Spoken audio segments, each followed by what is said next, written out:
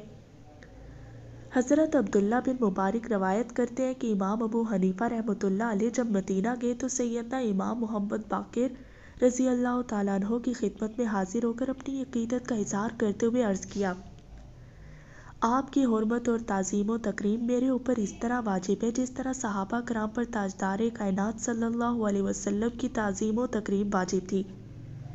یعنی جو تعظیم و تقریب صحابہ کرام آقا صلی اللہ علیہ وسلم کیا کرتے تھے، میں اسی طرح وہ تعظیم آپ کی کرتا ہوں، چونکہ آپ کی حرمت و تعظیم اور محبت اور مودت میں مجھے حرمت و تعظیم اور مودت و محبت مصطفیٰ صلی اللہ علیہ وسلم آتی ہے۔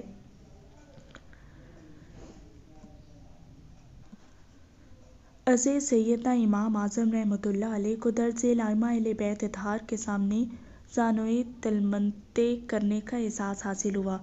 امام زید بن علی یعنی امام زین العابدین کے بیٹے اور امام حسین کے پوتے، امام عبداللہ بن علی یعنی امام زین العابدین کے بیٹے اور سیدنا امام حسین کے پوتے، امام عبداللہ بن حسن المثنیٰ، امام عبداللہ حضرت حسن المثلث، امام حسن مجتبیٰ کے پڑ پوتے، امام حسن بن زید بن امام حسن مجتبیٰ،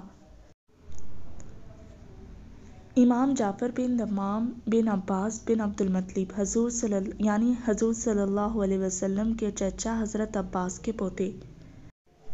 امام اعظم رحمۃ اللہ علیہ کے زمانے میں اہل بیت اطہار کے 9 امام حیات تھے اور آپ نے ہر ایک کے پاس جا کر زانوئے تلمنت طے کیا۔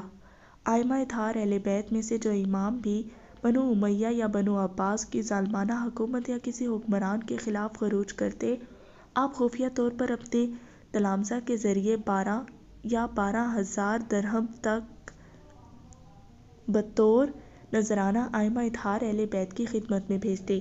آپ نے چیف جسٹس بننے کے حکمرانوں کی طرف سے دی جانے والی پیشکش کو قبول نہیں کیا، اس کا بہانہ بنا کر آپ کو قید میں ڈال دیا گیا، حتیٰ کہ آپ کا جنازہ بھی قید خانے سے نکلا۔ سوال یہ ہے کہ اگر آپ نے چیف جسٹس بننا قبول نہیں کیا تو کیا یہ اتنا بڑا جرم تھا کہ عمر بھر قید کی سزا دی جائے اور جنازہ بھی قید خانے سے نکلے؟ دراصل یہ حکمرانوں کا بہانہ تھا کہ ہمارا حکم نہیں مانا اور چیف جسٹس کا عہدہ قبول نہیں کیا۔ سبب یہ تھا کہ حکمران جانتے تھے کہ امام ابو حنیفہ رحمۃ اللہ گھر بیٹھ کر اہل بیت کے ہر شہزادے کی خدمت کرتے ہیں، ان کے ساتھ محبت و مودت کا اظہار کرتے ہیں، لہٰذا ان کو محبت اہل بیت کی سزا دی جائے۔ بس آپ نے محبت اہل بیت میں شہادت پائی۔ آپ بھی ان لوگوں نے اہل بیت کے لیے اپنی جانوں کے نذرانے پیش کیے۔ ہم لوگ کیا کرتے ہیں؟ جو اہل بیت سے محبت کرتے ہیں اس کو شیعہ اور کافر کہہ دیتے ہیں۔ امام مالک رحمۃ اللہ علیہ اور محبت اہل بیت۔ امام مالک رحمۃ اللہ علیہ کو اہل بیت اطہار سے شدید محبت و مودت تھی۔ حضرت امام جعفر الصادق رضی اللہ تعالیٰ عنہ جیسی ہستیوں کے پاس اگر کوئی مسئلہ پوچھنے جاتا تو فرماتے، مالک کے پاس چلے جاؤ، ہم اہل بیت کا علم اس کے پاس ہے۔ آپ کو ائمہ اہل بیت کے شاگرد تھے اور ان کی محبت و مودت میں فنا تھے۔ ایک طلاق کے مسئلے کو بہانہ بنا کر بنو عباس کے حکمرانوں نے ان کو محبت و مودت اہل بیت کی سزا دی، یہاں تک کہ ان کے سر اور داڑھی کو مونڈ کے اور سواری پہ بٹھا کر مدینے کی گلیوں میں گھمایا اور حکم دیا کہ سب کو بتاؤ کہ میں امام مالک ہوں۔ آپ کہتے جاتے، جو مجھے پہچانتا ہے پہچان لے کہ میں کون ہوں، اور جو مجھے اس حال میں دیکھ کر نہیں پہچان رہا وہ جان لے کہ میں مالک بن انس ہوں۔ اس واقعے کے بعد آپ 25 سال تک گھر میں گوشہ نشین ہو گئے اور باہر نہیں نکلے۔ یہ دور بنو امیہ اور بنو عباس کے حکمرانوں کا تھا کہ جہاں ائمہ اہل بیت اطہار کا نام نہیں لیا جا سکتا تھا۔ بنو عباس نے اہل بیت کے نام پر حکومت پر قبضہ کر لیا اور پھر چن چن کے ایک ایک اہل بیت کے امام اور اہل بیت کے محب کو شہید کیا۔ بنو عباس کا تعلق چونکہ حضور نبی اکرم صلی اللہ علیہ وسلم کے چچا حضرت عباس بن عبد المطلب کے ساتھ تھا، لہٰذا اس تعلق کی وجہ سے یہ ائمہ کرام ان سے بھی محبت کرتے تھے۔ ان کے ایمان اور محبت و مودت کا عالم یہ تھا کہ بنو عباس ان پر ظلم و ستم کے پہاڑ توڑتے، مگر یہ حضور صلی اللہ علیہ وسلم کے خاندان کے ساتھ ان کو حاصل نسبت کی وجہ سے معاف کر دیتے۔ امام مالک رحمۃ اللہ علیہ کو عباسی خلیفہ جعفر بن سلیمان عباسی کے حکم پر جب کوڑے مارے جاتے تو آپ بے ہوش ہو جاتے۔ جب ہوش آتا تو کہتے، لوگوں گواہ ہو جاؤ، باری تعالیٰ میں نے کوڑے مارنے اور مروانے والے کو معاف کر دیا۔ جو ہی ہوش آتا پہلا جملہ یہی بولتے کہ میں نے معاف کر دیا، پھر کوڑے لگتے، پھر کوڑے کھا کھا کر بے ہوش ہو جاتے، مگر ہوش میں آتے ہی انہیں معاف کر دیتے۔ ذرا سوچئے، ان ائمہ کرام کے ہاں مودت، محبت، نسبت اور حرمت اہل بیت کا کیا عالم تھا۔ ان سے کسی نے پوچھا کہ اتنا بڑا ظلم آپ کی ذات کے ساتھ ہوا مگر آپ جو ہی ہوش میں آتے تو کہتے کہ معاف کر دیا، ایسا کیوں کرتے ہیں؟ انہوں نے کہا، مجھے لگ رہا تھا کہ شاید کوڑے کھاتے کھاتے میں مر جاؤں گا، ساتھ ہی ساتھ معاف اس لیے کرتا جا رہا ہوں کہ بے شک مجھ پر ظلم ہو رہا ہے، مگر یہ لوگ حضور صلی اللہ علیہ وسلم کے چچا کے خاندان میں سے ہیں۔ میں نہیں چاہتا کہ قیامت کے دن میری وجہ سے میرے آقا صلی اللہ علیہ وسلم کے چچا کے خاندان کا کوئی فرد دوزخ میں جائے، بے شک اس نے ظلم ہی کیوں نہ کیا ہو، مگر میں اس کا سبب نہ بنوں، اس لیے ہوش میں آتے ہی ساتھ معاف کرتا جاتا ہوں۔ اس قدر ظلم و ستم کے باوجود حضور صلی اللہ علیہ وسلم کے خانزادے کے ساتھ حیا کا تعلق برقرار رکھا، یہ عقیدہ اہل سنت الجماعت ہے۔ امام شافعی رحمۃ اللہ اور محبت اہل بیت۔ امام شافعی پر اہل بیت کی محبت مودت کی وجہ سے ملاؤں نے شیعہ اور رافضی ہونے کے فتوے اور تہمت لگا دی۔ آپ ہی چاروں ائمہ فقہ کی فطرت میں محبت اور مودت اہل بیت تھی، ان کے علم اور ایمان کا خمیر محبت اور مودت اہل بیت سے اٹھا تھا۔ امام شافعی نے اپنے دیوان میں ایک رباعی لکھی: اے اہل بیت، رسول تمہاری محبت اللہ تعالیٰ نے قرآن میں فرض کر دی ہے اور اس کا حکم قرآن میں نازل ہوا ہے۔ اے اہل بیت، تمہاری عظمت اور تمہاری شان اور تمہاری مکانت کی بلندی کے لیے اتنی دلیل کافی ہے کہ جو تم پر درود نہ پڑھے اس کی نماز نہیں ہوتی۔ دوسرے مقام پر فرمایا: اگر آل محبت سے محبت کرنے کا نام رافضی یا شیعہ ہو جانا ہے تو سارا جہان جان لے کہ میں شیعہ ہوں۔ اور آپ کہتی ہیں کہ میں چھوڑ دوں یہ سب؟ اس نے اپنی بات مکمل کرتے ہی بہن کی طرف ایک دکھ سے ایک تکلیف سے دیکھا جو ندامت سے آنسو بہا رہی تھی۔ ایک اور بات آپ ہی جو کہتے ہیں ماتم حرام ہے، ماتم نہیں کرنا چاہیے، میں بھی کہتا ہوں ماتم نہیں کرنا چاہیے، وہ شہید ہیں، وہ زندہ ہیں، ماتم تو مرے ہوں کا ہوتا ہے، زندہ لوگوں کا کب ماتم ہوتا ہے؟ لیکن آپ ہی اگر امام حسین کے غم پہ، ان کی تکلیف پہ، ان کے دکھ پہ، ان کی اولاد کی اتنی بے رحمی پہ، مارے جانے پہ میں روتا ہوں، اس ظلم پہ میں روتا ہوں، ان کو کسی کافر نے نہیں شہید کیا بلکہ خود کو مسلمان کہنے والے نے شہید کیا ہے، اور دنیا مجھے شیعہ کہتی ہے تو ہاں میں شیعہ ہوں۔ آپ کو میں ایک واقعہ اور سناتا ہوں۔ ایک بار حضور صلی اللہ علیہ وسلم کمرے میں تشریف فرما تھے۔ آپ نے ام المؤمنین حضرت سلمہ رضی اللہ تعالیٰ عنہ کو فرمایا دروازے پہ کھڑی ہو جاؤ، آج مجھ سے ایک ایسا فرشتہ ملنے کو آ رہا ہے جو پہلے کبھی نہیں آیا۔ آپ فوراً گئیں اور دروازے پہ کھڑی ہو گئیں۔ اتنے میں امام حسین علیہ السلام کھیلتے کھیلتے اندر آئے اور اس کمرے میں چلے گئے جہاں حضور اقدس تشریف فرما تھے۔ تھوڑی دیر بعد حضور کے رونے کی آواز آئی، زور سے رونے کی آواز آئی۔ حضرت ام سلمہ حضور پر نور کے رونے کی آواز پہ بھاگتی بھاگتی اندر گئیں۔ آپ نے دیکھا حضور نے امام حسین کو اپنے سینے سے لگایا ہوا ہے اور زاروں کی تار پھوٹ پھوٹ کر روئے جا رہے ہیں۔ آپ گھبرا گئی، فوراً عرض کی میرے ماں باپ آپ پہ قربان، آپ کیوں رو رہے ہیں؟ آپ نے فرمایا یہ جو فرشتہ آیا تھا اس نے مجھے بتایا میرے اس بچے کو میری امت قتل کر دے گی۔ فرشتے نے مجھے وہ زمین دکھائی ہے جہاں اس کا خون گرے گا، مجھے وہ مٹی دکھائی ہے۔ جب حضور پرنور روتے ہیں تو بتاؤ ہماری جان اتنی سخت کیسے ہو سکتی ہے کہ ہم اس دن پہ اپنا دل پتھر کا کر لیں؟ آپ ہی ایک اور واقعہ بتاتا ہوں میں آپ کو۔ امام زین العابدین پوری رات رویا کرتے تھے۔ ایک دن ان کے خادم نے پوچھا حضور آپ ساری رات کیوں روتے ہیں، سوتے ہی نہیں؟ اس کے اس بات پہ آپ پھر رونے لگے۔ آپ نے عرض کی یعقوب علیہ السلام کا یوسف گم ہوا تھا، وہ مل بھی گیا تھا۔ یعقوب علیہ السلام ایک بیٹے کی جدائی میں 40 سال روتے رہے، اتنا کہ آنکھوں کی بینائی چلی گئی۔ میں نے ان آنکھوں سے سارے گھر کو ذبح ہوتے دیکھا تھا، تو کیسے نیند آ جائے مجھے، کیسے سو جاؤں میں؟ ڈاکٹر صاحب میری بیٹی ٹھیک تو ہو جائے گی نا؟ ابراہیم صاحب نے ڈاکٹر کو غور سے رپورٹ دیکھتے ہوئے پریشانی سے پوچھا۔ دیکھیں ابراہیم صاحب ہمیں بالکل سمجھ نہیں آ رہی آپ کو بیٹی کو بیماری کیا ہے، وہ کوما میں ایسے اچانک کیسے چلی گئی؟ یہ تو بہت ہی کم کیسز میں ہوتا ہے کہ پیشنٹ ایسے کوما میں جائے۔ مجھے بہت حیرت ہوئی ہے، میری زندگی میں آج تک کبھی کوئی کیس نہیں آیا ایسے سامنے کے پیشنٹ بیٹھے بٹھائے کومے میں جائے۔ دوسرا مجھے یہ بھی اندیشہ ہے کہ آپ کی بیٹی کو گردوں کا مسئلہ ہے، اس کی ایک کڈنی بالکل نہیں کام کر رہی اور مجھے یہ لگتا ہے ہمیں آپریشن کر کے اس کڈنی کو نکالنا ہے، اور ہم کوما کی حالت میں آپریشن بھی نہیں کر سکتے، اور اگر ہم نے یہ کڈنی جلد از جلد نہ نکالی تو ہو سکتا ہے وہ ساتھ والی کڈنی کو بھی ڈیمیج کرے۔ اگر دونوں گردے نہ ہوں تو آپ کو پھر پتہ ہی ہے ایک مریض کا بچنا کتنا مشکل ہے۔ فی الحال ہم بس ان کے ہوش میں آنے کا انتظار کر رہے ہیں۔ ڈاکٹر ان کو ہر بات تفصیل سے بتا رہا تھا اور وہ ڈوبتے دل کے ساتھ سن رہے تھے۔ ڈاکٹر صاحب اب ہم کیا کر سکتے ہیں؟ انہوں نے کانپتے ہاتھوں کے ساتھ اپنا پسینہ صاف کرتے ہوئے پوچھا۔ فی الحال ہم کچھ بھی نہیں کر سکتے سوائے دعا کے دعا کریں کہ وہ ہوش میں آ جائے، وہ ہوش میں آ جائیں ورنہ ان کو بچانا بہت مشکل ہے۔ آپ لوگ ان کے پاس بیٹھا کریں، باتیں کیا کریں، بے شک وہ بے ہوش ہے مگر آپ کی باتیں وہ سن سکتی ہیں۔ اب ایسا ہے کہ کوئی معجزہ ہی ہو۔ فضا کیا ہوا ہے آپ کو، کیوں رو رہی ہیں آپ؟ نتاشا نے اس کو روتا دیکھتے ہوئے پوچھا۔ جی میں، وہ ایک دم چونکی اور سامنے دیکھا، اس کے سامنے اس کی کلاس کی ایک لڑکی کھڑی تھی۔ اس کو تو اندازہ ہی نہیں ہوا وہ کلاس میں بیٹھی ہے اور کب اس کی آنکھوں سے آنسو نکلے۔ کیا ہوا ہے آپ کو فضا؟ نتاشا نے اس بات پہ سامنے بیٹھی مانور نے اس کو دیکھا اور فوراً سے اس کے پاس آئی۔ کچھ نہیں یار، وہ جو کب سے ضبط کیے بیٹھی تھی، منہ پہ ہاتھ رکھ کے اونچا اونچا رونے لگی۔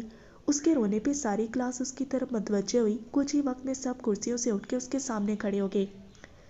یار بتاؤ تو صحیح ہوا کیا ہے؟ وہ زرمینہ، اس نے روتے ہوئے بس اتنا ہی کہا، اس سے آگے کچھ بولا ہی نہیں گیا۔ زمینہ کے نام پہ سب نے ایک دوسرے کو دیکھا اور پھر اس لڑکی کو جو اونچا اونچا سسکیاں لے لے کر رو رہی تھی۔ کیا ہوئے زرمینہ کو فضا؟ سامنے کھڑے مدثر نے اس کے رونے پہ حیرت سے پوچھا۔ مدثر ہی نہیں، وہاں ہر کوئی حیران کھڑا تھا، ہر کوئی ایک دوسرے کو دیکھ رہا تھا۔ زرمینہ ایبٹ آباد ہاسپٹل میں ہے، کوما کی حالت میں۔ اس نے روتے روتے ٹکڑوں میں بات کی جو ہر بندہ سمجھ گیا تھا۔ ہر کوئی وہاں ایک سکتے کی حالت میں کھڑا تھا۔ مطلب؟ کچھ وقت بعد مانو نے ایک بار پھر اس سے پوچھا، جیسے اس کو حیرت ہوئی ہے، جیسے اس نے کچھ غلط سنا ہو۔ یار ایسا کیسے ہو سکتا ہے، ایک دم اچانک کوئی کوما میں کیسے جا سکتا ہے؟ سب اس کی طرف دیکھ کے حیرت سے پوچھ رہے تھے، بات کر رہے تھے۔ ہاں میں ٹھیک کہہ رہی ہوں، میری آج صبح کچھ وقت پہلے اس کے بھائی سے بات ہوئی ہے، انہوں نے بتایا مجھے۔ اس کے ساتھ ساتھ آج ہر کوئی پریشان ہوا تھا، جیسے سب کے دل کو چوٹ لگی ہو۔ کلاس فیلو جتنا بھی برا کیوں نہ ہو، جب بھی اس پر برا وقت آتا ہے سارے اس کے دکھ میں برابر کے شریک ہو جاتے ہیں۔ یہ خبر سب کے لیے بہت بری تھی۔ آج وہاں موجود ہر کوئی افسردہ تھا، اور ان سب میں ایک ہانیہ بھی تھی جس کو لاکھ اس سے اختلاف سی، مگر اس کا سن کے وہ برداشت نہیں کر سکی اور دل میں اس کی بہتری کے لیے دعا کرنے لگی۔ فضا آپ مت روئیں، آپ دیکھنا وہ بالکل ٹھیک ہو جائے گی، ہانیہ نے اس کے پاس آتے ہوئے اس کے کندھے پر ہاتھ رکھتے ہوئے کہا۔ انشاءاللہ وہ ٹھیک ہو جائے گی، اور ہم سب اس کو دیکھنے بھی چلیں گے، مدثر نے اس کے سامنے کھڑے ہوتے ہوئے کہا، اور ہانیہ نے برا سا منہ بنا کے اس کو دیکھا۔ اس کو شدید چڑ تھی اس کا اپنی بات میں بولنا۔ آپی، میں یہ نہیں کہتا کہ ہمارے مذہب میں ماتم جائز ہے، ایسا بالکل بھی نہیں، اور وہ بھی شہیدوں کا۔ میں بس یہ کہتا ہوں اگر کوئی امام حسین کے غم میں آنسو بہا دے تو وہ کافر بھی نہیں ہوتا۔ بے شک ماتم کرنا اسلام میں جائز نہیں، لیکن ماتم سے مراد اونچا اونچا رونا، یہ نہیں کہ ہم پتھر بن جائیں۔ اس دنیا میں امام حسین سے زیادہ مظالم کسی پہ نہیں ڈھائے گئے۔ بے شک وجیب ماتم کرنا جائز نہیں۔ تمہاری اس بات سے مجھے ایک واقعہ یاد آیا۔ حضرت جعفر طیار حضور اکرم صلی اللہ علیہ وسلم کے سگے چچا زاد بھائی میدان جنگ میں شہید ہوئے۔ ان کی 4 زوجیں محترمہ بیوہ ہوئیں، چھوٹے چھوٹے بچے یتیم ہوئے۔ وہ اونچا اونچا رونے لگیں۔ آقا صلی اللہ علیہ وسلم ان کی اس حرکت سے اس قدر غضبناک ہوئے اور کہا، ان کے منہ پہ خاک پھینک دو۔ حالانکہ حضرت جعفر طیار علیہ السلام اہل بیت میں سے تھے اور اس قدر ظلم سے شہید ہوئے تھے، مگر پھر بھی آقا صلی اللہ علیہ وسلم نے ان کی بیویوں کو زور زور سے چیخ کے رونے کی اجازت نہیں دی۔ یہاں سے ہمیں پتہ چلتا ہے رونا تو جائز ہے، مگر سر سے دوپٹے اتار کے چیخ چیخ کے سینے پیٹ کے رونا اسلام میں حرام قرار دیا ہے۔ بے شک آپی، آپ بالکل ٹھیک کہتی ہیں۔ بے شک آپی، آپ بالکل ٹھیک کہتی ہیں۔ میں تو یہ کہتا ہوں، کوئی سنی ہے تو اس کو سنی چھوڑ دو، کوئی شیعہ ہے تو اس کو شیعہ چھوڑ دو۔ اس دنیا میں 73 فرقے ہیں اور جنت میں صرف ایک فرقہ ہی جائے گا۔ اب ہمیں کیا پتہ ہے وہ کون سا ایک فرقہ ہے جو جنت میں جائے گا۔ ویسے بھی ان فرقوں نے زمین پہ ہی ختم ہو جانا ہے، کسی کا فرقہ ختم کرنا ہماری ذمہ داری نہیں ہے، یہ جس کا کام ہے ہمیں انہی پہ چھوڑنا چاہیے۔ بس آپ ہی دعا کریں حضرت عیسیٰ علیہ السلام اور امام مہدی کا نزول ہو جائے اور اس دنیا سے یہ فتنے ختم ہو جائیں۔ بے شک وجی ایک حدیث مبارکہ میں ہے، صحیح مسلم، حضرت ابو ہریرہ رضی اللہ تعالیٰ عنہ بیان کرتے ہیں، حضرت عیسیٰ علیہ السلام نزول فرمائیں گے، عدل اور انصاف سے فیصلے کریں گے، اس وقت ایک سجدہ کرنا دنیا اور مافیا سے بہتر ہوگا۔ پھر حضرت ابو ہریرہ نے حضرت عیسیٰ علیہ السلام کے نزول کی تائید میں یہ آیت پڑھی، اہل کتاب میں سے ہر شخص حضرت عیسیٰ علیہ السلام کی وفات سے پہلے ان کی تصدیق کرے گا۔ بے شک آپی، بالکل ایسا ہی ہے۔ مجھے بہت دکھ ہوتا ہے، ہم اس نبی کی امت ہے جس نے کفار کو بھی کبھی بددعا نہیں دی، اور ہم سب مسلمانوں کے ایک دوسرے کو سلام بھی نہیں کرتے، ایک دوسرے پہ کافر ہونے کے فتوے لگا دیتے ہیں۔ مجھے نہیں سمجھ آتی، اگر ہم سب کافر ہی ہیں تو جنت میں کون ہوگا؟ جب ہر انسان اپنے اعمال کا خود ذمہ دار ہے تو ہم ہوتے کون ہیں اس کے اعمال میں بولنے والے؟ کیا آقا کو یہ سب دیکھ کے خوشی ہوتی ہوگی؟ ہم سمجھتے ہیں اہل بیت سے محبت کرنا شیعہ کا ہی کام ہے، ہم اپنی انا کو ایک طرف کیوں نہیں رکھ لیتے؟ کیا حضور کی اولاد ہماری کچھ نہیں لگتی؟ کیا ان سے بغض رکھ کے ہم اپنے ایمان کی تکمیل کر سکتے ہیں؟ فضا، آپ نے زرمینہ کی جلد سے تیابی کے لیے جو قرآن خوانی رکھوائی تھی وہ کس وقت ہے؟ ماہنور، میں تو سوچ رہی تھی کسی فری لیسن میں پڑھیں گے، مگر سارے ٹیچرز بھی اس میں شامل ہونا چاہتے ہیں جو ہمیں پڑھا رہے ہیں۔ یہ تو بہت اچھا ہو گیا ہے، ٹیچرز کی دعاؤں سے تو وہ بہت جلد سے تیاب ہو جائے گی۔ انشاءاللہ بالکل ایسا ہی ہے۔ اس نے نظریں جھکائے ہوئے اپنا رخ دوسری طرف موڑا جہاں سے اس کو ہانیہ کی آواز آئی تھی۔ فضا، اگر زرمینہ ٹھیک نہ ہوئی تو ہم سب اس کو دیکھنے ہاسپٹل چلے جائیں گے، یونی کے وین ہی ہائر کر لیں گے۔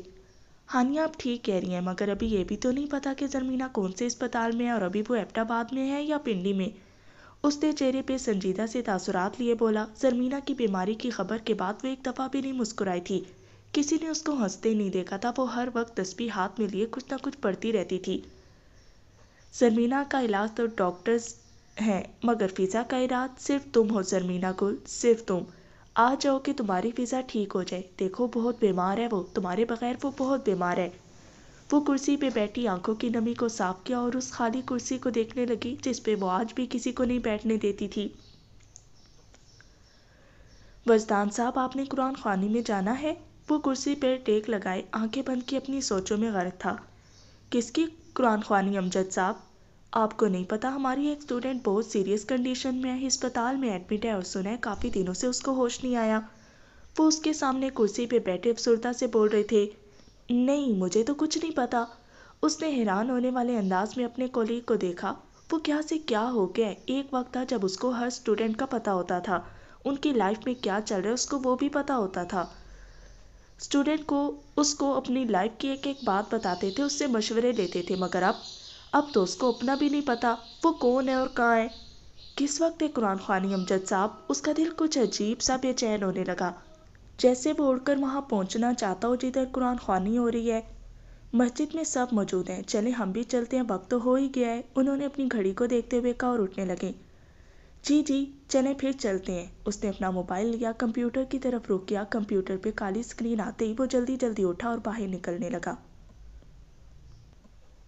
آپ نے بتایا نہیں کون ہے وہ لڑکی جو بیمار ہے؟ مسجد کی پہلی سیڑھی پہ قدم رکھتے ہوئے اس نے ان کی طرف دیکھتے ہوئے پوچھا۔ 4th سیمسٹر کی ہے وہ، جو ہر وقت برقعے میں ہوتی ہے اور اوپر چادر بھی کرتی ہے۔ وہ جو تھوڑا سا اور اوپر چڑھ رہا تھا وہیں رکا، اس کے دل میں ایک عجیب سی چبھن لگی، اس چبھن نے اس کا سارا وجود اندر سے نچوڑ دیا، اس کے چہرے کا رنگ ایک دم زرد ہوا۔ نام کیا ہے اس لڑکی کا؟ اس نے کانپتے ہونٹوں سے ہکلاتے ہوئے اس کا نام پوچھا۔ وجدان، ٹھیک تو ہے نا آپ؟ یا آپ کی رنگت کو کیا ہو گیا اچانک؟ انہوں نے اس کے رنگ کو بہت غور سے دیکھا۔ کیا نام ہے اس کا؟ اس نے بے جان سے جسم کے ساتھ آنکھیں بند کی اور ایک بار پھر پوچھا۔ زرمینہ سواتی۔ انہوں نے اس کی آنکھوں میں دیکھتے ہوئے حیرت سے اس کا نام لیا۔ اس کا نام اس کی سماعتوں سے ٹکرایا، وہ ہوش کی دنیا سے بے ہوشی کی وادیوں میں جانے لگا۔ وہ کھڑے کھڑے اس سیڑھی سے پھسلا جہاں وہ کھڑا تھا، اس کو لگا جیسے اس کی کائنات آج ختم ہو گئی ہے، بس اس کی اتنی ہی سانسیں خدا نے لکھی تھی، اس کو بس اتنا ہی جینا تھا۔ ایک عاشق کے لیے اس کی معشوق کی موت کی خبر دراصل اس کی اپنی موت کا پروانہ ہوتا ہے جو اس کو تحفے میں ملتا ہے۔ زرمینہ گل، پتہ ہے تمہارے بابا جان وجدان کے لیے تمہارے رشتے پہ مان گئے ہیں؟ وہ اس کے سامنے بیٹھی اس کے بالکل پاس اس کے بالوں میں انگلیاں پھیرتے ہوئے اس کو بتا رہی تھی، اس کے سامنے مسکرا رہی تھی جو بالکل بے جان سی لیٹی تھی۔ زرمینہ گل، تمہارے بابا جان نے مجھے خود کہا ہے، ہم زرمینہ کی شادی اس کی پسند سے کریں گے، جدھر اس کی مرضی ہوگی وہیں پہ کریں گے۔ وہ خوشی خوشی اس کو بتاتی جا رہی تھی جیسے کوئی کسی بچے کو بہلا رہا ہو، اس کو لالچ دے رہا ہو۔ وہ بھی ایسا ہی کر رہی تھی، اپنی بیٹی کو لالچ دے رہی تھی، اس کی آنکھیں کھلوانے کی لالچ۔ زری، پتہ ہے میں نے بابا جان کو کہا وہ تو سواتی نہیں ہے، وہ تو سید ہے۔ پھر پتہ ہے زری انہوں نے کیا کہا؟ کہنے لگے تو کیا ہو گیا، وہ سید ہے، وہ میری بیٹی کی پسند ہے، مجھے اس کی پسند سے آگے کوئی نہیں ہے، نہ خاندان، نہ ذات پات، نہ حسب نسب، نہ ہی میرا سواتی خون۔ پتہ ہے زری اتنا خوش ہوئی ہوں میں، شکر ہے نا، دیکھو ہمارے خاندان میں کسی کی تو سوچ بدلی ہے نا۔ تمہیں یاد ہے زری تمہاری پھوپھو کی بیٹی نے تبھی زہر کھائی تھی نا کہ وہ قوم سے باہر شادی کرنا چاہتی تھی، اور ہمارا خاندان مان نہیں رہا تھا۔ میں تمہیں صوفیہ نہیں بننے دوں گی زرمینا۔ میری بیٹی محبت کے نام پہ نہیں مرے گی۔ تم ٹھیک ہو جاؤ زری، تم ٹھیک ہو جاؤ تاکہ تم اپنے خاندان کی تاریخ بدلو، برسوں پرانی روایات بدلو۔ تم وہ کرو تو آج تک ہونا ناممکن تھا۔ اب کی بار ان کی مسکراہٹ بالکل ختم ہوئی، آنکھوں سے آنسو چھلک چھلک کے گرنے لگے۔ وہ کبھی اس کے بالوں میں ہاتھ پھیرتی، کبھی اس کا سر کا دوپٹہ ٹھیک کرتی، پھر تھوڑا آگے ہوتی، اس کے ماتھے پہ پیار دیتی، اس کا ہاتھ اٹھاتی، اس ہاتھ کو اپنے لبوں کے ساتھ لگاتی، پھر اس کو اپنے رخسار کے ساتھ لگاتی، روتے روتے ہنس دیتی، اپنی بیٹی کو جھوٹی آسیں اور امیدیں دیتی۔ وجدان ٹھیک تو ہیں آپ؟ وجدان ہوش کرو یار، کیا ہو گیا ہے؟ ماجد صاحب اپنے بازو پہ اس بے جان مگر زندہ جسم کو سہارا دیے کھڑے تھے۔ کیا ہوا ہے وجدان سر کو؟ پاس سے گزرتے کچھ اسٹوڈنٹ نے ان کو دیکھا تو بھاگتے بھاگتے مسجد کی سیڑھیوں پہ آئے، اس کو مضبوطی سے پکڑا اور وہیں سیڑھیوں پہ بٹھایا۔ وہ زندہ تو تھا مگر اپنے ہوش میں نہیں تھا، اس کی سانسیں تو چل رہی تھی مگر سانس نہیں آ رہی تھی۔ پانی لاؤ جلدی۔ ماجد صاحب نے ان میں سے ایک لڑکے کو پانی کے لیے بھیجا جو بھاگتا بھاگتا مسجد میں گیا اور پانی کا گلاس لیے واپس آیا۔ سر، مجھے لگتا ہے ہمیں سر کو ایمرجنسی لے کے جانا چاہیے۔ یار مجھے بھی یہی لگتا ہے، سر کو ہوا کیا ہے ماجد سر؟ کچھ پتہ نہیں ہے، ہم مسجد جا رہے تھے، اچانک سے گرے اور بے ہوش ہو گئے، انہوں نے اس کے منہ پہ پانی چھلکاتے ہوئے کہا۔ وہ آنکھیں بند کیے سیڑھیوں پہ بے ہوش لیٹا تھا، اس کا سراپا اس کے سامنے آیا، وہی لڑکی حجاب کیے ہوئے، چہرے پہ نقاب لیے ہوئے، آنکھوں میں ایک امید لیے اس کو دیکھ رہی تھی جیسے اس کو بلا رہی ہو۔ شاہ جی، منتظر ہوں میں آپ کی، آ جائیں میرے پاس اس سے پہلے کہ دیر ہو جائے۔ وہ آنکھیں بند کیے اس کو دیکھ رہا تھا، وہ اس کے سامنے بیٹھی اس کو بلا رہی تھی۔ ملکہ، میں ضرور آؤں گا، میرا انتظار کرنا۔ سر کچھ کہہ رہے ہیں ماجد سر؟ وہ بے ہوشی میں اس سے وعدے کر رہا تھا۔ وجدان؟ ماجد صاحب نے اس کے رخساروں کو تھپ تھپایا، ایک بار پھر پانی کا چھلکا اس کے اوپر پھینکا۔ ملکہ، ملکہ میرا انتظار کرنا۔ اب کی بار بڑبڑاہٹ میں صفائی آئی تھی، کوئی بھی اس کے منہ کے ساتھ کان لگا کے سنتا تو آسانی سے سمجھ جاتا۔ کیا ہوا ہے سر کو؟ ارے یہ تو وجدان سر ہے، سر اور اس حالت میں، کیا ہوا ہے سر کو؟ کچھ ہی منٹوں میں وہاں ایک ہجوم بن گیا تھا، وہاں کوئی اور نہیں پڑا تھا بلکہ یونیورسٹی کا ہیرو پڑا تھا، وہ جو ہر دل عزیز تھا، جس کو ہر کوئی چاہتا تھا۔ شاہ جی، لیٹ نہ ہو جانا، جلدی آنا۔ ایک بار پھر وہ حجاب والی لڑکی اس کے سامنے آئی، جیسے کوئی فرشتہ اس کے خیالوں میں آ رہا ہو، اس کو جینے کی ایک آس دے رہا ہو۔ ابھی نہیں بننا، کوئی تمہارا انتظار کر رہا ہے۔ شاہ جی، جی میری ملکہ، جلدی آئیں، میں آ رہا ہوں ملکہ، جلدی آنا۔ جلدی آؤں گا میرے دونوں جہانوں کی ملکہ، میرے مرنے سے پہلے آ جانا۔ اب کی بار ان موٹی آنکھوں میں آنسو تھے، آنکھوں میں ایک تڑپ تھی۔ ملکہ، تمہیں کچھ نہیں ہونے دوں گا میں، میری ملکہ، میرا انتظار کرنا۔ وہ بے ہوش لیٹا شخص اب سب کو سوچنے پہ مجبور کر رہا تھا، اس کے ہونٹوں پہ ملکہ اور آنکھوں سے نکلتا پانی سب کو حیران کر رہا تھا، اور وہ بار بار ملکہ کے نام کی تسبیح پڑھ رہا تھا۔ ابراہیم صاحب، آپ جتنی جلدی ہو سکے زرمینا کو پنڈی لے کے جائیں۔ ڈاکٹر جدون نے اس کی رپورٹس کو دیکھنے کے بعد زرمینا کو دیکھا جو بالکل مردہ پڑی تھی۔ لیکن ڈاکٹر صاحب… ابراہیم صاحب، آپ کے پاس اتنا بھی وقت نہیں ہے کہ آپ اس لیکن کا جواب سننے میں ضائع کریں۔ آپ بچی کو فوراً لے کے جائیں، ایک منٹ بھی تاخیر نہ کریں۔ میری بیٹی ٹھیک تو ہو جائے گی نا ڈاکٹر صاحب؟ آپ کی بیٹی کا ایک گردہ بالکل فیل ہو گیا ہے، اب ہم کوما میں آپریشن نہیں کر سکتے، آپ بس دعا کریں کسی بھی طرح یہ ہوش میں آ جائیں۔ آپ کی بیٹی کو اب کوئی معجزہ ہی بچائے گا، دعا کریں۔ ڈاکٹر صاحب نے ابراہیم صاحب کے کندھے پہ ہاتھ رکھتے ہوئے کہا اور خود باہر چلے گئے۔ وہ جو باپ تھا، اس کے لیے ایک قدم بھی اٹھانا پل صراط کو پار کرنے کے مترادف تھا۔ ملکہ… وہ ایک زوردار چیخ لگاتے ہی ہوش کی دنیا میں آیا، اپنی آنکھیں کھولیں، اپنے سر کو ہاتھوں میں پکڑا، ادھر ادھر دیکھنے لگا جہاں پوری یونیورسٹی اس کی آنکھ کھلنے کے منتظر کھڑی تھی۔ وہ سب اس کو دیکھنے لگا، سب کے چہرے پہ ایک مسکراہٹ آئی، ان کے اٹھے ہوئے ہاتھ انہوں نے منہ پہ پھیرے اور شکر کا کلمہ پڑھا۔ سر آپ ٹھیک تو ہیں نا؟ اس کے پاس بیٹھے لڑکے نے اس سے پوچھا۔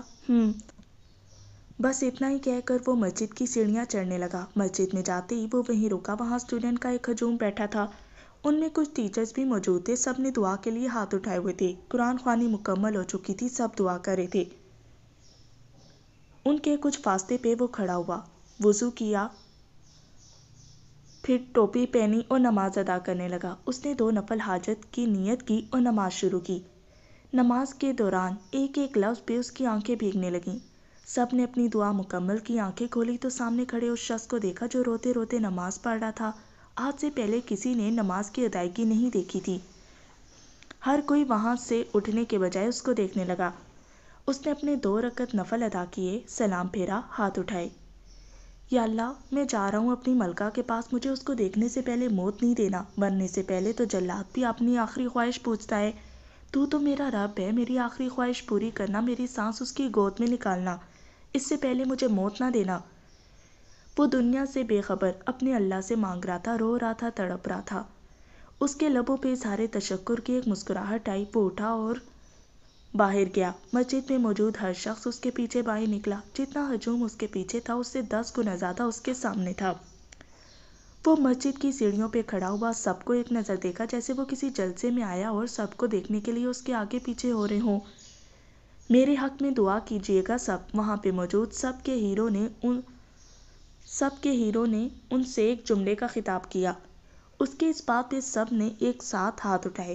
2 منٹ کی خاموشی ہوئی، ایسی خاموشی جیسے کسی سنسان ریگستان میں ہو۔ سب کے ہاتھ نیچے ہوئے اور وہ ایک ہیرو کی طرح سب کے درمیان سے گزرنے لگا۔ وہاں بس ایک کمی تھی، کسی کے ہاتھ میں پھول نہیں تھے، ورنہ ہر کوئی اس پہ پھولوں کی برسات کرتا۔ وہ اپنی محبوبہ کے لیے جا رہا تھا، ایک محاذ پہ جا رہا تھا۔ جو لڑکیاں اس پہ جان دیتی تھی، اس کے سپنے دیکھتی تھی، اس کے ساتھ کسی اور لڑکی کو کھڑا ہوتا ہوا بھی برداشت نہیں کرتی تھی، آج وہ بھی اس کی محبت کی کامیابی کے لیے دعا کر رہی تھی۔ یا اللہ، وجدان کو خالی ہاتھ نہ لوٹانا، یا اللہ وجدان کو وہ عطا کرنا جس کی خاطر وہ آج نکلا ہے۔ اللہ جی، آپ سر کو ان کی محبت دیں گے نا تو میں سمجھوں گی مجھے میری محبت مل گئی ہے۔ یا اللہ، ہمیں تو وجدان شاہ نہ مل سکا، مگر اس کو وہ دینا جو اس نے مانگا ہے۔ آج ہر لڑکی اس کو دعا میں رخصت کر رہی تھی، اس کے لیے رو رو کے دعا مانگ رہی تھی۔ پلیز سسٹر، آپ ایک بار پھر دیکھ لیں، اس نے ریسیپشن پہ کھڑی نرس کو کہا اور بے چینی سے ادھر ادھر دیکھنے لگا جیسے کچھ ڈھونڈ رہا ہو، کسی کی اس کو شدت سے تلاش ہو۔ نہیں سر، اس نام سے کوئی پیشنٹ نہیں ہے ہمارے پاس۔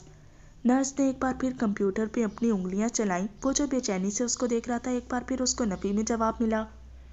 مگر سسٹر، مجھے اسی ہاسپٹل کا بتایا گیا ہے، وہ یہیں پہ ایڈمٹ ہے۔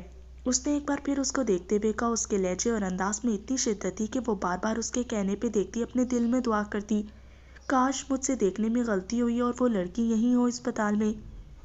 کیا ہوا ہے حاجرہ؟ کچھ نہیں، یہ ایک پیشنٹ کا پوچھ رہے ہیں، مگر ان کا ریکارڈ ہماری پریزنٹ لسٹ میں نہیں مل رہا۔ میں نے جوائن ابھی کیا ہے ڈیوٹی، تو مجھے کوئی آئیڈیا بھی نہیں ہے۔ اس نے اپنی ساتھ والی نرس کو تفصیلاً بتایا، جو ہاتھ میں کچھ فائلز لیے ابھی وہاں پہنچی تھی۔ کیا نام ہے پیشنٹ کا؟ سرمینہ خان سواتی نام بتا رہے ہیں یہ۔ سرمینہ سواتی؟ اس نے اس لڑکے کی طرف دیکھا، دیکھتے ہوئے حیرت سے پوچھا، جی آپ جانتی ہیں ان کو، وہ یہی ہے نا؟ اس نے نرس کے چہرے کے تاثرات دیکھتے ہوئے جلدی جلدی پوچھا۔ اس کو ایک امید ملی، وہ ایک بار پھر اس کو اپنی نظروں سے تلاش کرنے لگا، جیسے وہ ادھر ادھر دیکھے گا وہ اس کو اپنے سامنے کھڑی ملے گی۔ سوری سر، آپ لیٹ ہو گئے، وہ آدھا گھنٹہ پہلے یہاں سے نکل گئے ہیں، نرس نے اس کی طرف دیکھتے ہوئے معذرت خواہ انداز میں کہا۔ نکل گئے ہیں؟ سفید ہوتے ہونٹوں کے ساتھ وہ ایک قدم پیچھے ہوا۔ جی سر، وہ راول پنڈی کے لیے نکل گئے ہیں، نرس نے دھیمے لہجے میں اس کی طرف دیکھتے ہوئے کہا۔ وہ بہت بیمار ہے؟ اس نے وہیں کھڑے نظریں جھکائے ہوئے پوچھا، جیسے وہ اس کے ٹھیک ہونے کی خبر سننا چاہتا ہو، پنڈی تک جانے کا اپنا سفر آسان کرنا چاہتا ہو۔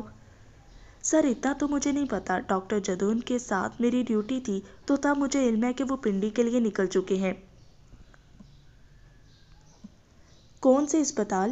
اس نے جھکی نظروں سے کانپتے ہونٹوں کے ساتھ بس اتنا ہی پوچھا۔ سر ان کو ڈاکٹر جدون نے CMH ریفر کیا ہے، نرس نے اس کی طرف دیکھتے ہوئے کہا اور سامنے کھڑے اس لڑکے کو بہت غور سے دیکھنے لگی۔ وہ اس کی آنکھوں کی طرف دیکھنا چاہتی تھی کہ وہ نظریں اٹھائے اور وہ اس کی آنکھیں دیکھ لے، اس کی آنکھوں میں اس کی محبوبہ کا عکس دیکھے۔ اس نے جھکی نظروں کے ساتھ اپنا رخ دروازے کی طرف موڑا اور بھاگتا ہوا وہاں سے باہر نکلا۔ اماں، ابراہیم کا فون آیا تھا، کہہ رہا تھا پنڈی کے لیے نکل گئے ہیں، راستے میں ہیں، کہہ رہا تھا اماں کو بولنا دعا کریں۔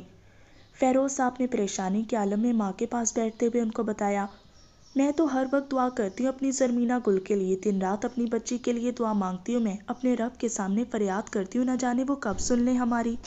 اماں، اگر زرمینہ کو ہوش نہ آیا، خدا نہ خواستہ۔ فیروز صاحب کی بیگم نے بغور ان کو دیکھتے ہوئے بات کی اور پھر خود ہی چپ ہو گئیں۔ بہو، اگر تمہارے منہ سے کچھ اچھا نہیں نکل سکتا تو برا بھی نہ نکالو۔ اماں، یہ تو ہے ہی کوئی بے وقوف عورت، عمر ہوگی ہے اس کی، مگر اس کو نہیں پتا کب کہاں کون سی بات کرنی ہے۔ فیروز صاحب نے اس کو دیکھتے ہوئے کہا، جو اپنی ہی بات پہ شرمندہ ہوئی بیٹھی تھی۔ نہیں نہیں اماں، میرا وہ مطلب ہرگز نہیں تھا۔ بہو، تمہارا جو بھی مطلب تھا اپنے پاس رکھو۔ اگر چند دن مجھے یہاں گزارنے دیتی ہو تو اپنا منہ بند ہی رکھنا، پھر میری بچی کے لیے آئندہ اپنے منہ سے ایسے الفاظ نہ نکالنا، نہیں تو تم مجھے جانتی نہیں ہو ابھی اچھے سے۔ اماں نے خشک آنکھوں سے اس کو اس انداز سے کہا کہ اس کی روح بھی کانپ اٹھی۔ آج پہلی بار انہوں نے اماں کا ایسا رویہ اور انداز دیکھا تھا۔ اماں، مجھے معاف کر دیں۔ وہ جلدی جلدی اٹھی اور ماں کے پاؤں پکڑے، جو انہوں نے فوراً پیچھے کیے۔ جاؤ یہاں سے تم، فیروز صاحب نے ان کی طرف دیکھتے ہوئے غصے سے کہا۔ میں نے ایسا بھی تو کچھ غلط نہیں کہا جو آپ… انہوں نے شوہر کی طرف دیکھتے ہوئے ماتھے پہ بل ڈالے اور بولی، میں نے کہا جاؤ یہاں سے۔ فیروز صاحب نے اب کی بار اس انداز سے کہا کہ وہ اٹھی اور جلدی جلدی وہاں سے باہر گئی۔ یہ کوئی پاگل لگتا ہے مجھے جو ایسے موٹر سائیکل چلا رہا ہے۔ ہاں یار، دیکھو تو صحیح، لگتا ہے اس کو اپنی جان پیاری نہیں ہے، تبھی تو گاڑیوں میں سے ایسے گزر رہا ہے جیسے مرنے کا کوئی خوف ہی نہ ہو۔ مجھے لگتا ہے کوئی ایمرجنسی ہے اس کو، ورنہ کوئی بھی جان بوجھ کے اپنی موت کو ایسے دعوت نہیں دیتا۔ کیا ایمرجنسی ہے یار، ہمارے پاس سے ایسے گزر کے گیا ہے جیسے ایک سیکنڈ نہ لگا ہو۔ آگے ایک گاڑی کے ساتھ لگ کے مرتا مرتا بچا ہے، مر جاتا تو لوگ گاڑی والے کو نہ چھوڑتے، اس کو قصوروار ٹھہرایا جاتا۔ یار بس کیا کہیں، آج کل کی ہماری نوجوان نسل ہوا کے گھوڑے پہ سوار رہتی ہے، ہم دعا ہی کر سکتے ہیں بھائی۔ وہ ایسے جا رہا تھا جیسے بائک کو اڑا کے اس کے پاس پہنچا لے گا، بس وہ کسی طرح پنڈی کے ان سڑکوں تک پہنچے جہاں اس کی محبوبہ زندگی اور موت کے بیچ جھول رہی تھی۔ ڈاکٹر صاحب، زرمینہ کے چہرے کا رنگ بدل رہا ہے، یہ دیکھیں اس کی رنگت میں فرق آ رہا ہے۔ سلطان نے بہن کی طرف دیکھتے ہوئے ڈاکٹر کو کہا، جو ان کے پاس کھڑا ڈاکٹر جدون کے لیے ہوئے ٹیسٹ کو دیکھ رہا تھا۔ اس کی اس بات پہ سب اس کے پاس آئے، اس کو دیکھنے لگے۔ ہاں ہاں، زرمینہ گل کے چہرے کا رنگ بدل رہا ہے۔ اماں نے اس کو دیکھتے ہوئے خوشی سے اونچا اونچا کہا، دیکھیں نا زرمینہ ہوش میں آ رہی ہے، میری بیٹی ٹھیک ہو رہی ہے۔ زرمینہ گل۔ ابراہیم صاحب اس کے قریب آئے، اس کے ہاتھ پہ اپنا ہاتھ رکھا۔ عام حالات میں وہ ایسا کبھی نہ کرتے، جب سے زرمینہ بیمار ہوئی تھی وہ ایک باپ بن گئے تھے، صرف ایک باپ۔ آپ ہٹے پیچھے، ڈاکٹر نے ان کو نرمی سے کہا اور پھر خود اس کو دیکھنے لگا۔ ڈاکٹر صاحب، ہماری بیٹی ہوش میں آ رہی ہے نا؟ ابراہیم صاحب نے اس کو دیکھتے ہوئے کہا، جو چہرے کے بدلتے تاثر لیے آنکھیں بند کیے دنیا سے بے خبر سکون کی نیند سو رہی تھی۔ آپ پلیز کچھ وقت باہر انتظار کریں، ہم ان کے ٹیسٹ کر لیں پھر آپ کو بتائیں گے۔ ڈاکٹر نے آرام سے ان کو جانے کا کہا اور خود وہاں کھڑی نرس کی طرف متوجہ ہوا، اس کو کچھ کہنے لگا۔ ملکہ، یہ تو راولپنڈی تھا، صرف راولپنڈی، اگر تم چاند پہ بھی جاتی نا تمہارا وجدان وہاں پہ بھی پہنچ جاتا۔ وہ ان سڑکوں کو دیکھنے لگا جہاں سے ابھی وہ گزری تھی، جہاں کی ہوا میں اس نے سانس لی تھی۔ وہ وہیں روڈ کے درمیان میں رکا، بائک پہ بیٹھے ہوئے اس نے گہری سانس لی، جیسے اس کو کسی عطر کی مہک آئی ہو۔ اس کے چہرے پہ ایک مسکراہٹ آئی، جیسے وہ اس کو مل گئی ہو۔ استاد کیا گاتا ہے عطا اللہ، آج تک کوئی ایسا گانے والا میں نے نہیں دیکھا۔ اوئے چپ کر، خانہ خراب کا بچہ، سارا مزہ خراب کر دیا۔ کتنی بار سمجھایا تمہیں، جب عطا اللہ کا گانا چل رہا ہو بیچ میں مت بولا کر۔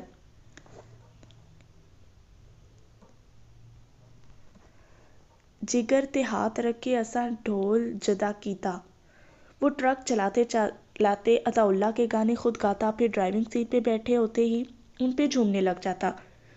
جو بول اس کے دل کو لگتا اس پہ اسٹیئرنگ سے ہاتھ چھوڑ دیتا، دونوں ہاتھ اوپر کر کے ساتھ ساتھ گاتا۔ جہاں لگے ٹرک اب ڈگمگا رہا ہے، وہاں پھر عطا اللہ کی دنیا سے نکل کے پنڈی کی سڑکوں پہ حاضر ہو جاتا۔ استاد وہ دیکھو، آگے کوئی موٹر سائیکل کھڑا ہے۔ جگر تے ہاتھ رکھ کے اسا ڈھول جدا کیتا، بولو بتیاں وے ماہی سب مارو سنگلاں نال۔ وہ اپنے ہی گانے کی مستی میں جھوم رہا تھا، کبھی اسٹیئرنگ پہ ہاتھ رکھتا، کبھی چھوڑ دیتا۔ استاد سامنے دیکھو، وہ موٹر سائیکل پہ کوئی لڑکا ہے۔ استاد وہ مر جائے گا۔ وہ بکھلایا ہوا بار بار اس کو بتا رہا تھا، جس کا حقیقت کی دنیا سے ناتا اس گانے کے بعد ٹوٹ جاتا تھا۔ استاد، اوئے یہ لڑکا کون ہے؟ اس نے حقیقت کی دنیا میں قدم رکھا اور سامنے کھڑے موٹر سائیکل کو دیکھا جس پہ وہ لڑکا اسی کی طرف منہ کیے بیٹھا تھا۔ شاید وہ بھی حقیقت کی دنیا سے قطع تعلق تھا، تبھی تو سامنے سے آتی موت اس کو دکھائی نہیں دے رہی تھی۔ استاد تم گاڑی روکو، کنڈکٹر نے چیختے ہوئے ڈرائیور کو کہا جو ہوش میں آتی گاڑی کو سنبھالنے کی ناکام کوشش کر رہا تھا۔ ہٹو سامنے سے۔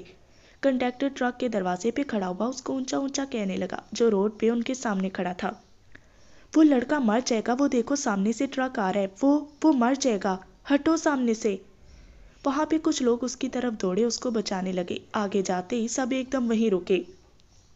ایک زوردار دھماکہ ہوا۔ ٹرک کسی چیز کے ساتھ ٹکراتے ہی سامنے بنی دکان کی دیوار توڑتا ہوا اندر گیا۔ لوگوں نے ٹرک کے ساتھ لگتے اس موٹر سائیکل کو ہوا میں اچھلتے دیکھا۔ اس کے بعد اس لڑکے کو دیکھا جو فٹ بال کی طرح اونچائی سے ڈیب کھاتا نیچے ایک گاڑی پہ گرا اور گاڑی سے زمین پہ۔ سب نے اپنی آنکھیں بند کی۔ آج سے پہلے کسی سے ایسا منظر نہیں دیکھا تھا۔ وہاں پہ موجود ہر بندہ وہیں ساکت کھڑا ہوا۔ لڑکیوں نے آنکھوں پہ ہاتھ رکھے۔ موٹر سائیکل ڈیب کھاتا ہوا ایسے گرا جیسے ایک ایک پرزہ الگ ہوا ہو۔ اس لڑکے کو دیکھتے ہی سب اس کے پاس آئے۔ اس کا خون میں پڑا وجود اوپر کرنے لگے، اس کے منہ کے آگے انگلیاں رکھنے لگے جیسے اس کی چلتی سانس دیکھ رہے ہوں۔ کوئی اس کے دل پہ ہاتھ رکھ کے اس کی دھڑکن دیکھنے لگا۔ کسی نے اس کی کلائی پکڑی۔ وہاں پہ مجبور ہر شخص اس پہ کلمہ پڑھنے لگا۔ اس کی حالت دیکھ کے استغفار کرنے لگا۔ اب خدا جانے وہ مر گیا تھا یا زندگی کی آخری چند سانسیں لے رہا تھا۔ یہ تو مر گیا ہے، ایک شخص نے اس کو دیکھتے ہوئے اونچی آواز میں بولا۔ نہیں نہیں، مرا ہوا نہیں ہے، دیکھو سانسیں چل رہی ہیں، خون بہت چل رہا ہے۔ اگر نہیں بھی مرا ہوا تو کچھ وقت میں مر جائے گا، باتوں سے اچھا ہے جلدی اٹھا، اس کو پاس کے کسی ہسپتال لے چلتے ہیں۔ یار تو پاس اس وقت CMH ہی ہے، ادھر ہی لے چلتے ہیں۔ ہاں ہاں چلو ادھر ہی لے جاتے ہیں۔ اس کی جیب سے موبائل نکالو، گھر والوں کو بھی اطلاع دو۔ یار مجھ سے تو اس لڑکے کی حالت نہیں دیکھی جا رہی، حالت تو کسی سے بھی نہیں دیکھی جا رہی، ہمیں لے کے جانا تو ہے نا اس کو۔ ہٹو مڑا، سب پیچھے ہو جاؤ، اس کو ہم خود لے کے جائے گا، اس کے ماں باپ کا مجرم ہے ہم، سب ہٹ جاؤ۔ استاد کیا کر رہے ہو، ہم پھنس جائیں گے دونوں، نکلو یہاں سے۔ کیسا بات کرتے ہیں تم، ہم اتنا بےغیرت نہیں ہیں، چھپ کے بھاگ جائے گا، اٹھاؤ میرے ساتھ اس کو۔ وہاں موجود ہر شخص اس نوجوان کو دیکھ رہا تھا جس کا پورا وجود خون میں نہا رہا تھا۔ اگر اس وقت اس کو گھر والے بھی دیکھتے تو پہچان نہ سکتے۔ یار اس کی جیب سے شناختی کارڈ نکلا ہے اس کا۔ گاڑی میں بیٹھے ایک بندے نے اس کی جیب میں ہاتھ مارا، اس کا موبائل اور شناختی کارڈ نکالا اور اس کو دیکھنے لگا جو خون میں سرخ ہو گئے تھے۔ موبائل سے دیکھو اس نے آخری کال کس کو کی ہوئی ہے، اس نمبر پہ کال کر کے بتاؤ اس کا۔ وہاں موجود ایک مرد نے اس کے ہاتھ میں موبائل دیکھتے ہوئے کہا، نام کیا ہے بابو کا، شناختی کارڈ پہ لکھا ہوگا نام دیکھو۔ نور گل نے اس لڑکے کو دیکھتے ہوئے کہا جو موبائل ہاتھ میں لیے اس کے گھر کال کر رہا تھا، اس کا نام سید وجدان حسین شاہ ہے جی۔ اس نے خون صاف کرتے ہوئے آنکھوں کے قریب لے جا کے اٹکتے ہوئے اس کا نام پڑھا۔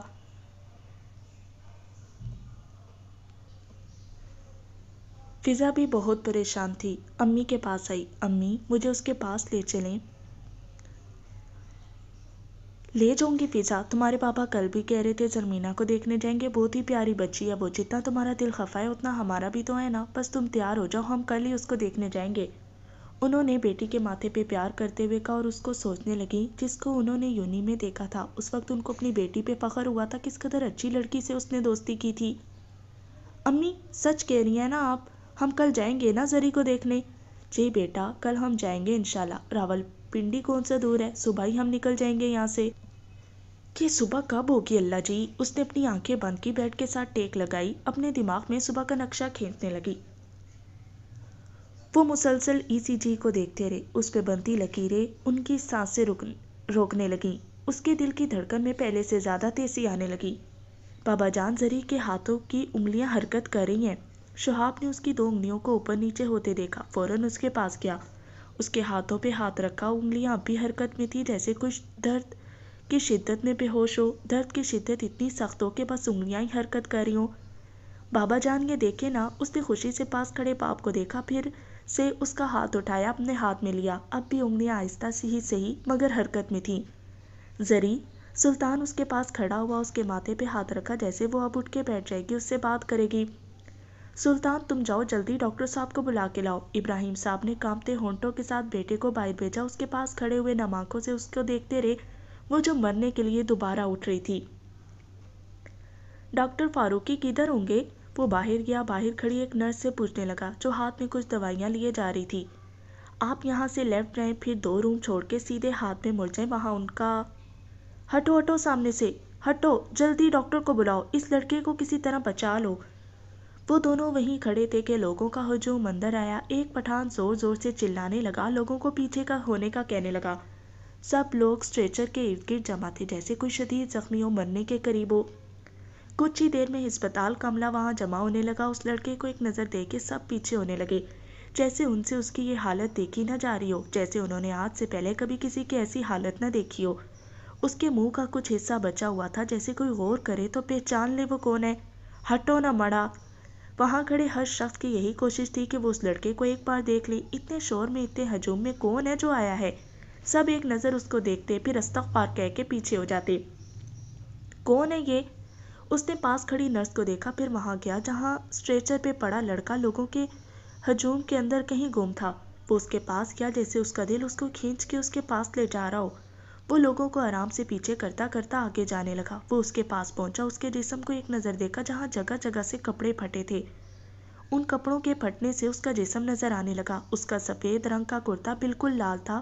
پھر اس کی نظر اس کے بازو پہ پڑی، جو ایسے پڑے تھے جیسے کسی مردہ لاش کے ہوں۔ اس کے جسم کی حالت دیکھنے کے بعد اس کی نظر اس کے چہرے پہ جاتے جاتے رک گئی۔ اس کا سارا وجود خون میں نہا رہا تھا، ایسے لگ رہا تھا جیسے گوشت کے ٹکڑے جگہ جگہ پڑے ہوں۔ سلطان! رقیہ بیگم نے دور سے اس ہجوم میں اپنے بیٹے کو کھڑے دیکھا۔ ان کو لگا جیسے ان کا دل کسی نے اندر سے چیر دیا ہو، جیسے ان کی زرمینہ گل مر گئی ہو۔ لوگ اس کو دیکھ رہے ہوں، اس کی جوانی کی موت پہ ترس کھا رہے ہوں۔ ہاتھ میں سفید چادر پکڑے وہ ہسپتال کے دروازے سے اندر آئی۔ ان کو اپنی بیٹی کی وصیت یاد تھی۔ اماں، میں مر گئی تو میری میت پہ یہ سفید چادر ڈالنا۔ وہ پنڈی آنے سے پہلے گھر گئی، اس چادر کو ہاتھ میں پکڑے گھنٹوں روتی رہی۔ وہ چادر جو اس کے وجدان نے اس کو تحفے میں دی تھی، وہ اس چادر کو ہر وقت اپنے ساتھ رکھتی تھی، کب ان کی بیٹی کو ہوش آئے اور وہ اس کو یہ چادر اڑائے۔ کیا ہوا سلطان؟ کون ہے یہ؟ انہوں نے پاس آتے ہی پہلی نظر اپنے بیٹے پہ ڈالی۔ ان کی ٹانگیں کانپنے لگی، ان کو لگا سامنے ان کی زرمینہ گل پڑی ہے۔ وہ اس کو ایک نظر بھی نہیں دیکھنا چاہتی تھی۔ اماں، آپ یہاں کیوں آئی ہیں؟ چلیں چلتے ہیں یہاں سے۔ وہیں کھڑے اس نے ماں کو اپنے دل سے لگایا، ان کو وہاں سے لے جانے لگا۔ کون ہے یہ سلطان؟ وہ تھوڑا سا اور آگے ہوئی، اسٹریچر کے پاس پہنچی، جیسے وہ اسٹریچر پہ پڑے شخص کو دیکھنا چاہتی ہوں۔ ان کا دل ان کو مجبور کر رہا ہو، اس کو دیکھنے پہ اکسا رہا ہو۔ اماں چلیں نا۔ اس نے ماں کو بازو سے پکڑا، جو اس لڑکے کو ایسے دیکھنے لگی جیسے اس کے ساتھ ان کا کوئی بہت گہرا تعلق ہو، جیسے وہ اس لڑکے کو برسوں سے جانتی ہوں۔ باقی لوگوں کی طرح وہ خوفزدہ ہو کے پیچھے نہیں ہوئی، وہ اس کو ایک ماں کی نظر سے دیکھنے لگی۔ اماں! سلطان نے ماں کو دیکھتے ہوئے پھر ان کو ہاتھ پکڑا، ان کو پیچھے کرنے لگا۔ ماں کو پیچھے کرتے ہی اس کو نظر اس لڑکے کے چہرے پہ پڑی جس کو اس نے کہیں دیکھا ہوا تھا۔ اس نے ایک بار پھر اس کو دیکھا، اس کی آنکھوں کے سامنے وہ منظر گھوما۔ یہ میرے سر ہیں، وجدان شاہ۔ اس نے بہن کو پہلی دفعہ کسی غیر مرد کے ساتھ سڑک پہ کھڑا دیکھا تھا، وہ اس مرد کو کیسے بھول سکتا تھا؟ وجدان شاہ۔ اس کو دیکھتے ہی اس کے منہ سے بے اختیار اس کا نام نکلا۔ کیا کہا تم نے؟ ماں نے اس کی طرف دیکھا، ان کو لگا جیسے انہوں نے کچھ غلط سنا ہو، ان کے بیٹے نے کچھ اور کہا ہو۔ ان کے کانوں میں وجدان شاہ گونجا ہو۔ وہ سکتے کے عالم میں سامنے لیٹے شخص کو دیکھنے لگا، جس کے لیے اس کی بہن زندگی اور موت کے درمیان ایک درد میں، ایک اذیت میں پڑی تھی۔ یہ کون ہے سلطان؟ بولو نا۔ انہوں نے اس کے بازو کو پکڑ کے ہلایا، وہ ہلکا سا ان کی طرف مڑا۔ اماں! ماں کے غور سے دیکھتے ہوئے اس نے پھر سے اس لڑکے کی طرف دیکھا۔ اماں، یہ وجدان شاہ ہے۔ آنکھوں میں نمی لیے اس نے ماں کو بس اتنا ہی کہا۔ وہ ایک قدم پیچھے ہوئی، جیسے ابھی زمین پہ گر جائیں گی۔ ان کی بیٹی کی محبت ان کے سامنے تھی، وہ محبت جس کے لیے اس نے موت کو گلے لگا دیا تھا۔ وجدان! انہوں نے بیٹے کی طرف دیکھا، آنسوں کا سیلاب ان کی آنکھوں سے چھلکنے لگا۔ ایک بار پھر وہ آگے ہوئی، سامنے پڑے لڑکے کو دیکھنے لگی۔ اب کی بار اس وجود میں ان کو زرمینہ کا عکس دکھائی دینے لگا۔ انہوں نے اس کو مکمل نظر بھر کے دیکھا، اپنے بازو پہ پکڑی اس سفید چادر کو کھولا، ایک بار پھر اس کو دیکھا اور آرام سے اس کا وجود اس سفید چادر میں لپیٹ دیا۔ چادر ڈالتے ہی ان کو لگا جیسے اس کے بے جان وجود میں کچھ سنسنی سی آئی ہے۔ اس وجود نے تھوڑی سی حرکت کی ہے، وہ آگے ہوئی، اس کے ماتھے پہ ہاتھ رکھا جیسے وہ زرمینہ گل کے ماتھے پہ رکھتی تھی۔ ٹھیک ہو جاؤ میری زرمینہ گل کے وجدان شاہ، میری زرمینہ گل کے لیے تھوڑا سا اور جی لو۔ انہوں نے ویسے ہی اس کے ماتھے پہ ہاتھ رکھتے ہوئے کہا، اس کے ماتھے پہ پیار کیا، اس کا خون ان کے ہونٹوں کے ساتھ لگا۔ وہاں پہ لوگوں کا شور کم ہوا، سب کو لگا اس کی ماں اس کے سامنے کھڑی ہے۔